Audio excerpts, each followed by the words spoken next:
This is video reaction number 5. So he talked a lot about immigration and diversity and the importance of it in our economy. So he came to the US with his parents in 1994 at the age of 14, and they didn't have a lot of money, so they had a 1-bedroom apartment. His parents allowed him to have the bedroom, and his parents slept on a mattress in the living room. And one day he decided to bring his friends home, and he hadn't warned his parents or anything and just brought them home. And the parents were kind of mad because they hadn't had time to prepare anything, so there was still the mattress in the living room and everything like that. And he also mentioned that the parents pay for everything and the children reap all the benefits. Yes, they were poor growing up and stuff, but he has so many more opportunities because he now because of being an immigrant and coming to the US with his parents. He doesn't have to go through that for his children.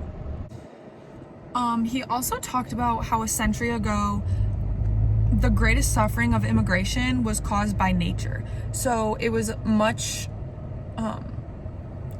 more physically challenging than it is now, because you could die from thirst, disease, and a number of other things. And 100 years later, which is now, it's caused by man. So it's caused by people making it harder to immigrate and to get to where they want to be.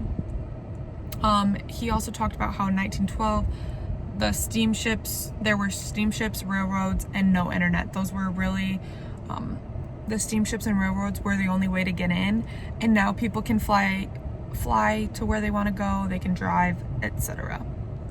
And then the no internet was a big thing because there was a lot less communication between places, and you would have to write by letter and things like that back in the day. These man-made issues are caused by policy. So the policies are the issue in this, making the man-made issues.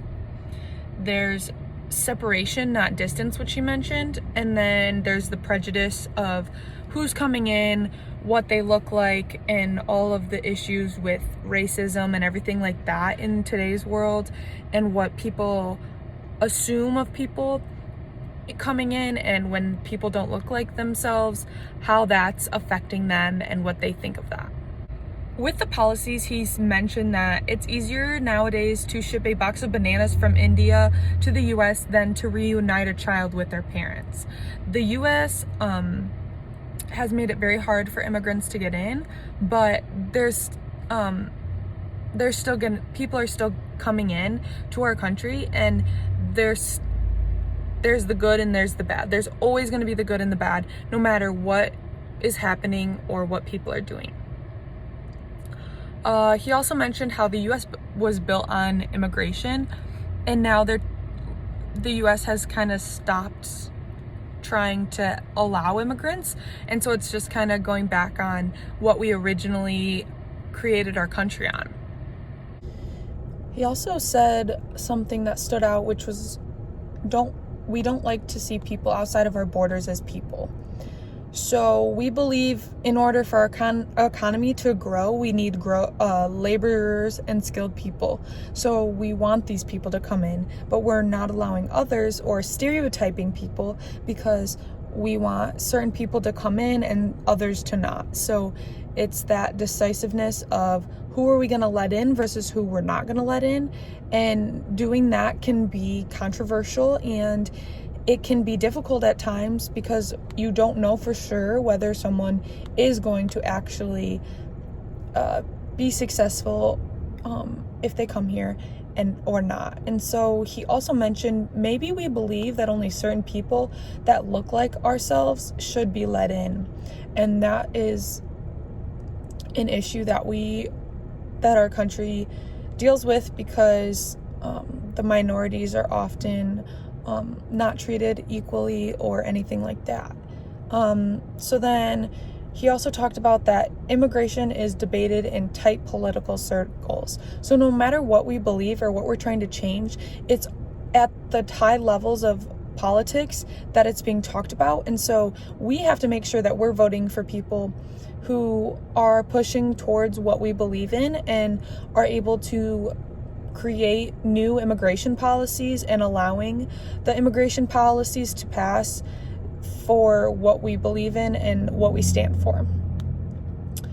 A lot of times our view on immigration is by race. So no matter what, there's going to be some sort of race in immigration because it's just the nature of it.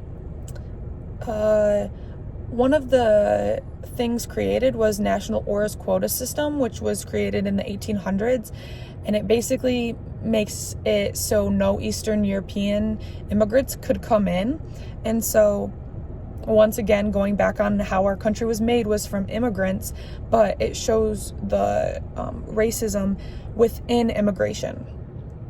It keeps people out, and these labels and laws don't hide the fact that we have outdated views on immigration, and these views that we have don't always go along with what we believe. The laws are so outdated and need to be updated because what we believe now is very different from what we believed in the 1800s. He also mentioned how the U.S. relies on immigration to grow our economy. We have a lot of jobs available, but people are often scared that immigrants are going to take those jobs away from Americans. But at the same time, we need immigrants to be able to grow our economy. So then he mentioned him and his parents cleaning out the trash cans, and this is his first real job that he remembers. And he would take all the cans from the trash can and get money back for it, and he turned them in, and he got $130, I believe he said, or $150, and that was all he received because the owners had stiffed his parents' pay and his pay for the job. And then he also mentioned how the good sometimes outweighs the bad in this situation, and unfortunately, if that happens, it's just kind of like you're out of luck and there's nothing you can do about it. Lastly, he talked about who do we let in. We talk about immigration. Who do we decide to let in and not let in? And he said he can't answer that. He's one person and he can only vote for what he believes in, but he can't change that. So being able to speak our voice and speak up about these issues and stuff like that is very important in society today. This relates to business law because immigration and diversity within businesses is so important, and there are laws on diversity for companies. So creating that diversity in your workplace is extremely important nowadays, and especially just being able to grow and innovate. Diversity is key to those in businesses. And you're able to follow all of the laws that pertain to diversity.